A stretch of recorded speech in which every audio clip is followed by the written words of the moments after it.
Good morning, beautiful people. Welcome to my channel. Thank you for your likes, shares, and subscribes. I'm going to do a mini series. I'll have to do it in many parts, and this one is about the principle of exaltation and debilitation. You go to these traditional Vedic astrologers, and they'll just mind blow you out with these concepts. I'm trying to demystify it a little bit, simplify it a little bit, probably. And my hope is towards the end of these sessions, if you're coming across this video midway, then watch the rest of them also, because we have to cover about 7 planets and all the 12 ascendants. So it's going to take a little time, and I'm breaking it up into parts, number of parts, how many parts that takes, so that it's not too exhausting to digest the concepts. And my hope is at the end of this exercise we will have a better idea, all these parts combined, about what is defined as a functional benefic and a functional malefic as defined by the Vedic astrology principles, and why it is the importance of ascendant and ascendant sign, zodiac sign, is so crucial to understand. Because each one of us has a limited perspective depending on what ascendant we are, and we tend to look at the world and everything around us that way. So I had a download which I am translating into all these slides, which is very interesting, because I'll try to personify the planet as if the planet walks into a room or walks into a bar. Sun walks into a bar and sees what around, like a public place, like a bar or a restaurant or a party. So I'm trying to personify the planets too, for ease of understanding, okay?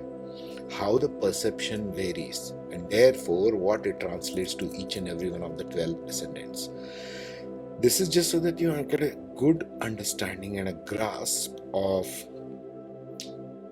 what is the limited perception of every ascendant and how it plays out from houses 1 to 12 in each of the ascendant chart, and why it is so. And it's not necessarily all the time bad and good. That's a very limited way of perceiving the world, as you know. So let's get right into it. And I'll stick the same video in every one of them, so that, whichever one you come across, see the rest of them, okay? Take care, be safe. So now let's discuss Venus. Venus and the friend, enemy, and neutral column are there. So Venus is friendly with Mercury and Saturn, as you can see in the table there. Venus is inimical or has enemies in Sun and Moon. Venus is neutral to Mars and Jupiter. Now, how does this play out in terms of personification? We are trying to understand the psychology of the planets, how they interact with one another, and how this plays out in the chart, in the different ascendants. Venus governs 2 ascendants, Taurus and Libra. So we'll see that later on in this video. So Venus personification. Venus walks into the room or into the bar, if you choose, and says, "I like that man who is shrewd in business matters," Mercury, "and that sober, serious woman," Saturn. "I would prefer not to engage with that pompous woman," Sun, pomposity, "or that emotional drama queen," right, which is the Moon. So this is how the Venus perceives, okay?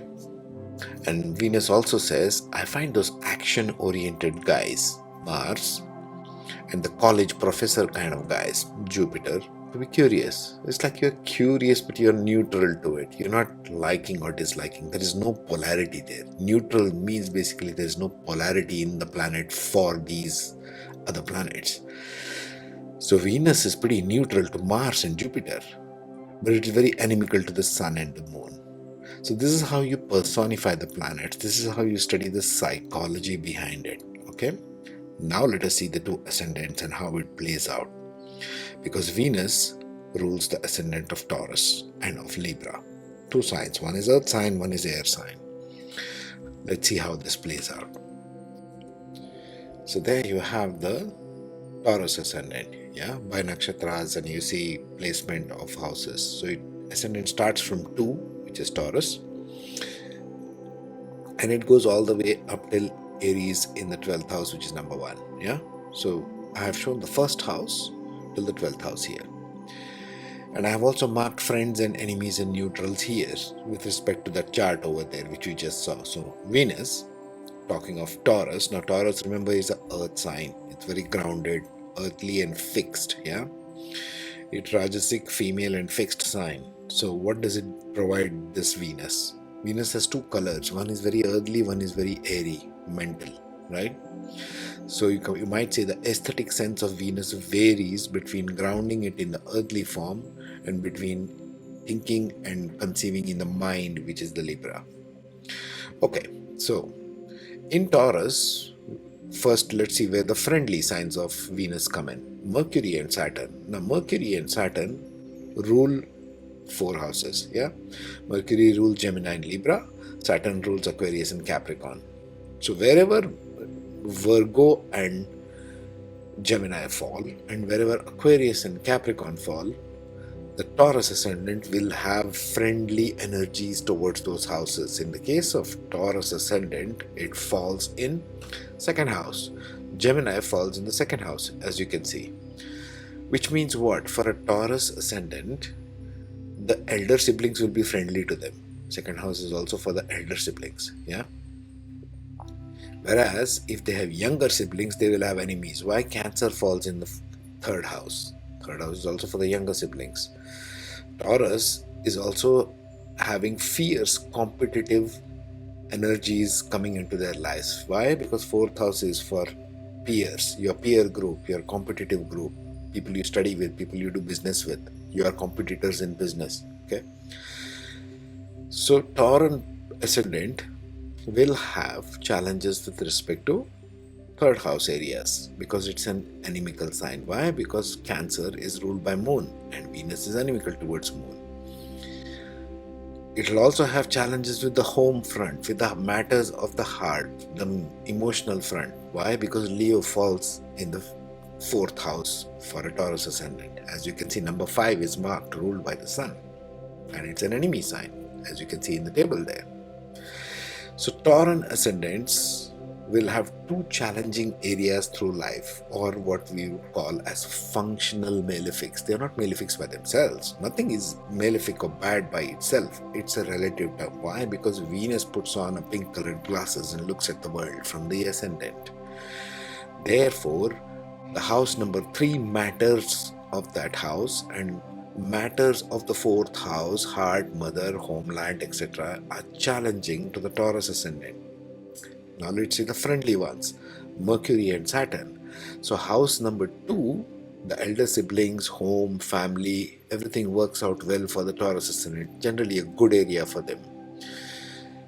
Children, romance, house, family, speculative gains, education is also friendly because the 5th house is ruled by Virgo. And Taurus being an earth sign, they are very grounded in that respect.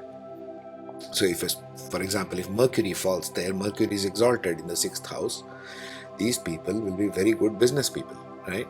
Just giving you an example there. So is the 6th house. 6th house is for daily work, routines, etc. So their health also, and it's also for health and diseases. So their health also will be generally good. And especially if Saturn is placed there, which is friendly to Venus, it will do good there. It will give them a good sense of work, ethic, slow and deliberate and systematic, structured, disciplined work. Okay. Now, 7th house is neutral, meaning what? They are not paying much attention to the spouse area of life. Not too much. It's there. It's like many things are there on this table. I'm not paying attention to that. Think of neutral that way. Lots of things are there around us all the time. Lots of people are there around us all the time. But we choose to put on a lens and see one specific aspect and kind of tend to focus on that. Look at astrology and the psychology of astrology this way. It'll help. Now, 8th house is neutral, 9th house is a friend. We tend to look at friend and enemy more because this is a polarized world, yeah? So just look at the friends and enemies. So friends in the 9th house, meaning higher philosophy, foundational aspect of world view, means what is your view of the world? What do you think of the world? Taurus tends to focus on that as well. The 5th and the 9th house are good for the Taurus Ascendant. The 10th house, the area of work, is also good for them. So if there are good planets, for example, in 11th house, if Saturn is placed there, it'll give them a very good sense of work. Saturn becomes exalted there, right? Because it's in its own sign of Aquarius, and it's good for Venus. Saturn and Venus are friends. So 6th house and 10th house means career matters. If Saturn is placed for a Taurus Ascendant, it becomes really good for them, right? Supports it. So in that context, you can't say Saturn is always malefic. You see where I'm coming from. Now, in the 12th and 11th house, there's not much going on because it's neutral, right? So this is the way you perceive and see how energies work for a Taurus Ascendant. Now let's switch over to the Libra Ascendant because things shift there. So now we are seeing the Libra Ascendant in that chart. This is a blank chart of a Libra Ascendant. And number 7 comes now in the first house, which is Libra. This is also ruled by Venus, but with a different taste, different touch, because Libra is an air sign.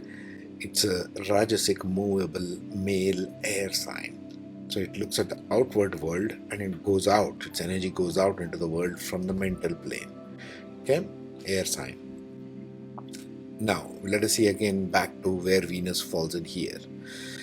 Friendly houses are Mercury houses and Saturn houses, which is Gemini, Virgo, and Capricorn and Aquarius. So for the Libra Ascendant, if you have noticed, it is completely opposite to the Aries Ascendant. This you will find everywhere, right? Because they are Aries and Libra are opposite to one another, the sunrise and the sunset. Both the equinoxes, as I talked about before. So this one, Libra guy, will find friends in 10th and 11th house, the Saturn houses first. 10th house, 4th house and the 5th house, which is 10 and 11. So 4th house and 5th house matters are friendly to the Libra. Okay?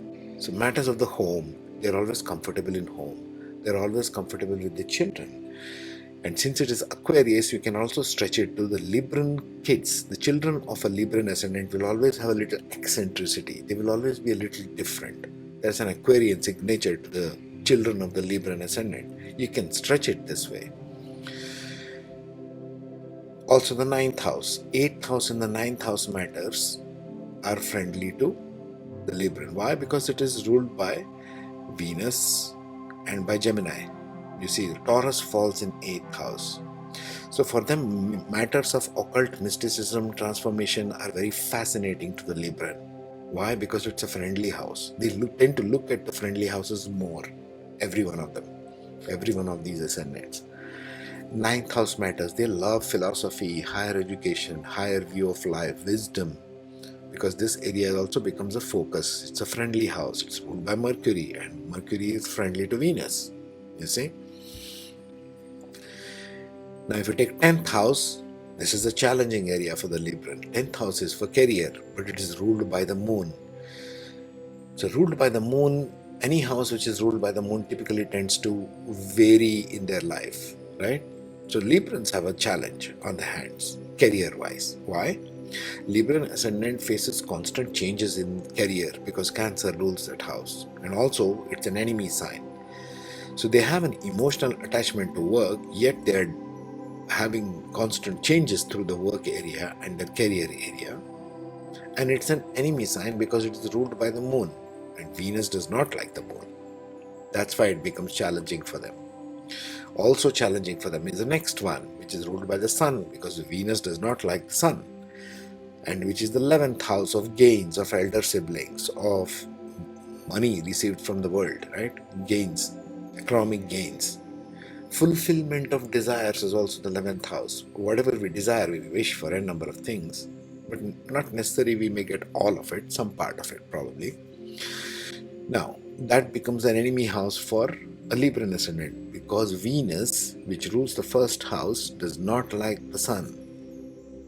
You can analyze this in another way also. 12th house is ruled by Mercury, so they are very fond of spirituality and wisdom. See, 9th house and 12th house, and 8th house. 8, 9 and 12, Libra is very fond of. So Libran ascendant is usually very focused on matters of spirituality. Ask me, I know. Anyway, so, as I was saying, you got to understand this in terms of psychology. Venus is the one who is artistic, aesthetic, culture, arts, drama, music. These things fascinate both Taurus and Libra, but they approach it in different ways because of this. One is an earth sign, one is an air sign. So right there is the difference in approach. Both are needed, both are necessary, because we approach to in the world of duality, in this realm of duality, we approach everything in two different ways, specific to what we think, specific to what our ascendant is, and the placement of planets is. So this is the way it works. And person who is aesthetically attuned will like to know more intellectual aspect about it, will like to work the puzzle. That's why friendly with Mercury and Saturn. You can also look at it that way. It does not like egotistical claim. Artistry is not about egotistical claim and not about emotional drama about it. That's why it does not like the sun and the moon. Whereas Mars and Jupiter are action-oriented guys and wisdom guys. They have nothing against it. Okay, you're there. You don't bother me too much.